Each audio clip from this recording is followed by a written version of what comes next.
All right, so we're looking at Chapter 6, the solar system. Keep in mind, a lot of what we're going to do in future chapters is look at this stuff in specifically some of the planets, the 8 known planets, in much more detail. And we'll also look at things like the asteroid belt and the Kuiper belt and things like that. All right, so let's get into our solar system. Remember, one of the things, I should mention this right off the bat, one of the things in astronomy that is used quite often is when you know something about an astronomical object, like you know a lot of detail, you always try to compare what is known best to other objects. You know, this is true for the universe at large. Like, you know, we know the sun the best. You know, that particular star, we've studied it in more detail than any other stars. So we do the same thing. You know, and obviously the planet that we know the best, of course, is the Earth. I said this is just a, you know, what the different topics are. You know, we're going to do a general inventory.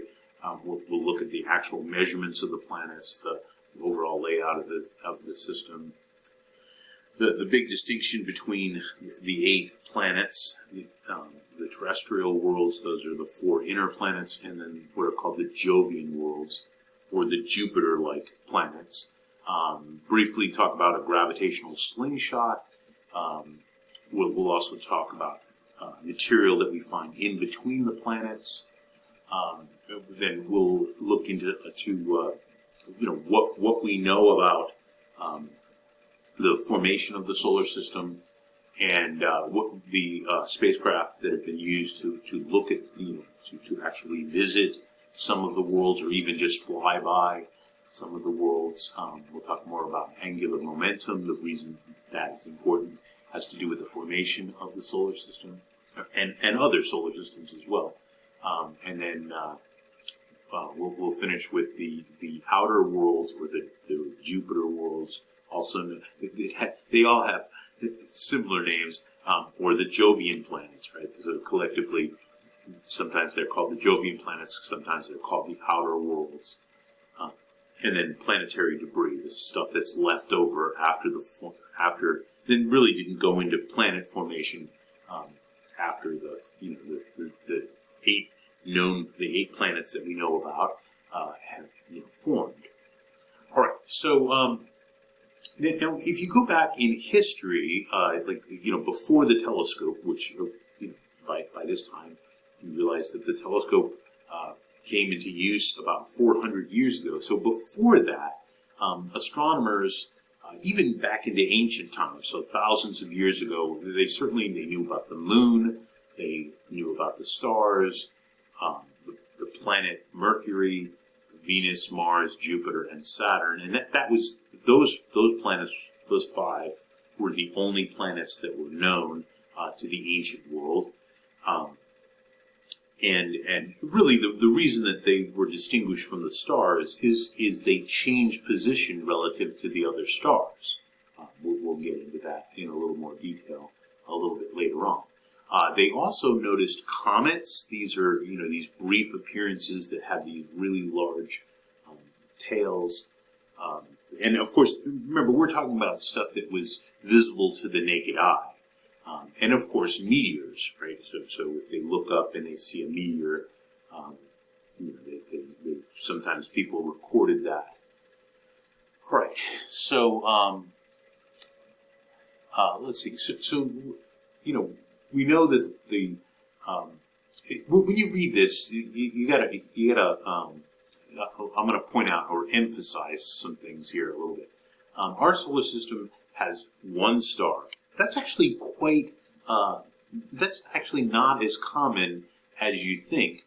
In fact, it turns out in our Milky Way galaxy, most stars are binary stars, and some star systems have more than 2 stars. But our solar system, you know, has just 1 star, and there are 8 planets.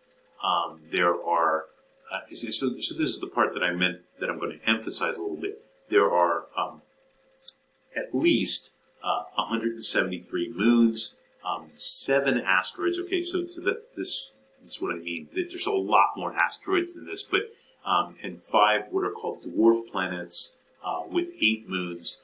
And so this collectively, this 173, 7 asteroids, 5 dwarf planets, and 8 moons, and more than 100 Kuiper Belt objects that are, and this is the part that's important for that last part that I just read.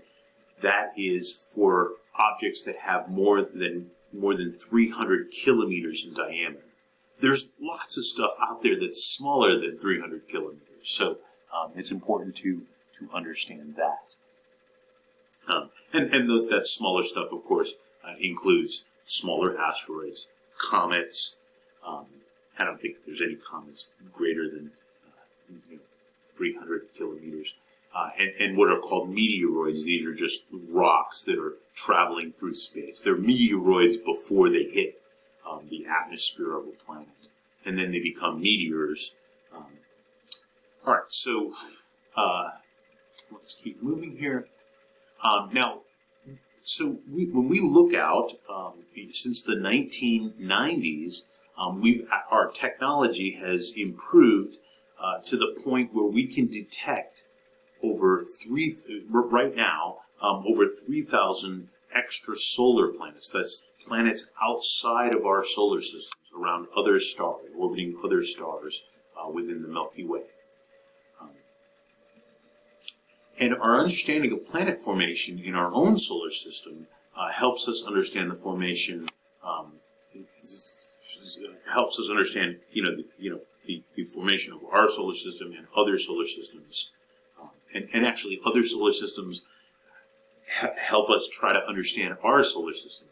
And so, when we look out, the typical when we find other solar systems, that is other planetary systems, there are many planets around these extrasolar systems. So, all right. Now, what do we know about the planet? So we can measure the distance a planet is from the sun using what's called Kepler's law, right? So really, all you need to know. Well, there's actually 3 laws, right? Let me go over them real quickly just to make sure. So Kepler's first law of planetary motion is that planets travel in elliptical orbits. The second law, of course, says that planets travel faster when they're closer to the sun, and slower when they're further from the sun. That's one way of looking at Kepler's second law. And his third law of motion relates the size of the of a planet's orbit. So that is the distance that the planet is from the sun, or the average distance, right? Because it's the distance is always changing, but it doesn't change that much compared to the actual size of the planet. And so it relates let's call it the average distance. And usually that's measured in what are called astronomical units. Like for example, the sun is about 150 million kilometers from. The Earth is about 150 million kilometers from the sun, and that's one astronomical unit. All right. So once you know the orbital period, which you can observe, right? You just look and see how long it takes a planet to go around the sun. Once you know that, and that those values have been known at least for the 5 observable planets, observable with the naked eye, since antiquity, right? So, thousands of years we've known the orbital periods of those 5 planets: Mercury, Venus, Mars, Jupiter, and Saturn. All right, so knowing that, and knowing Kepler's third law of motion, of planetary motion, you can actually work out what the distance is. That is the distance from the sun. Okay, so knowing the period, you can mathematically calculate that. Right? That's not something we're going to do right here. But now, how do we know the size of a planet? So we know that from its angular size. Like when you look at planets through a telescope, they're not just a pinpoint of light. They take up actual space. Across the, if you look at a picture of a planet, it's taking up, there's a diameter, if you will, right? There's a diameter. It's a little disk, and you can measure that disk. That is, you can measure the angular size of it, and if you know, and of course astronomers would know, measure the magnification of their telescope. If you know that value, you can work out what the actual radius of the planet is in, for example, in kilometers. That's a typical thing that we measure. We measure the size of a planet in kilometers.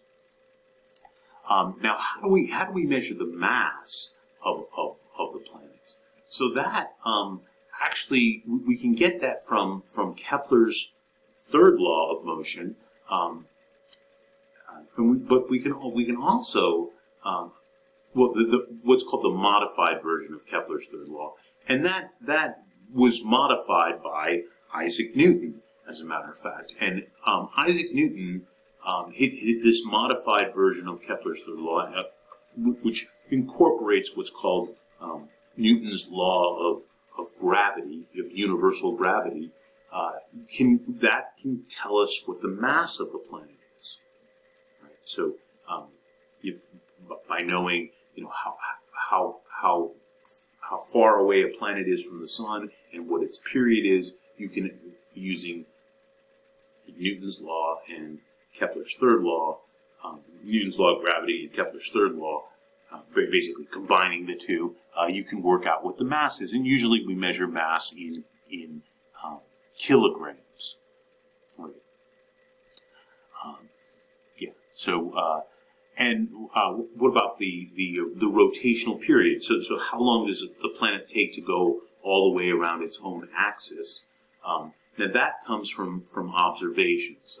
Like Mars, you can measure. Venus is much harder to measure because we don't ever see the surface of Venus. It's a little bit more complicated. It takes spacecraft that have orbited Venus with radar that allows us to do that. And then Mercury has a solid surface, so it's. But we've also sent spacecraft to observe Mercury as well. All right, and then density. So density is mass per unit volume. Volume you get by knowing the radius, right? So if you've already measured the radius, the volume is just a calculation. It's 4 divided by 3, 4/3 times pi times the radius cubed. Okay, so that's just a mathematical calculation for what the volume is, and then the mass, of course, you already know by using Newton's law of gravity and Kepler's third law. And so the density, which is mass divided by volume, can be that's calculated. That's something that's calculated. And one of the things that we're going to find is the solar system. The planets of the 8 planets are divided into 2 groups, right? What are called the terrestrial worlds, which have larger density, and the Jovian planets, which have a much smaller density. The terrestrial worlds are also physically much smaller, and the Jovian planets are much, much larger, even though they have a really low density. All right, so let's see. How much time do I have? Okay.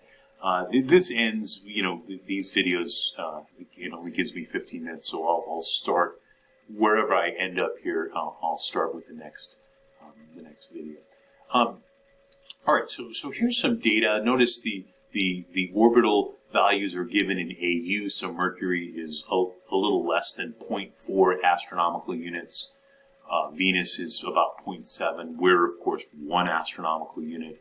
Mars is a little more than 1.5 astronomical units from the sun. series, which is